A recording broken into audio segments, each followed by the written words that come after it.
S'adresse à Monsieur le Premier ministre.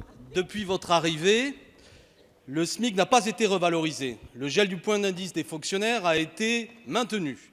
La CSG va être augmentée avec pour conséquence que les retraités vont voir baisser leur pouvoir d'achat, notamment ceux qui ont une pension de plus de 1 200 euros.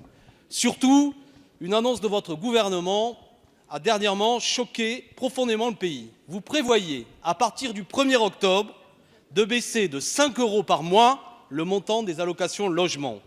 Après les retraités, les fonctionnaires, les smicards, vous attaquez maintenant les plus pauvres. Cela concerne 6,5 millions de nos concitoyens, les plus modestes, les plus fragiles. 76% des ménages se situant dans les 10% de la population française la plus pauvre touchent ces APL. Avez-vous calculé d'ailleurs le nombre de pauvres supplémentaires que vous allez fabriquer? 5 euros, c'est une somme qui permet de se nourrir pendant quelques jours pour beaucoup de personnes. J'ai fait les courses ce matin, Monsieur le Premier ministre, elles sont là.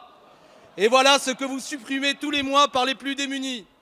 Le président Mélenchon vous le montre. Elles sont à votre disposition et aussi à la disposition de la députée au Petit. Voilà, en même temps, Monsieur le ministre, votre politique, c'est s'en prendre aux plus pauvres et rendre aux plus riches. Poursuivez, Monsieur Corbière. Je citerai un exemple. 0,1% des plus riches en raison de votre réforme de l'ISF, soit 340 personnes, vont économiser 3 millions d'euros par an en moyenne. Cela va coûter 2,3 milliards et presque 3 milliards pour le budget de l'État, soit les montants des bourses de 600 000 étudiants. Donc je vous pose ma question, Monsieur le Premier ministre. Serez-vous le Premier ministre d'un gouvernement au service des nouveaux riches qui fabriquent des nouveaux pauvres?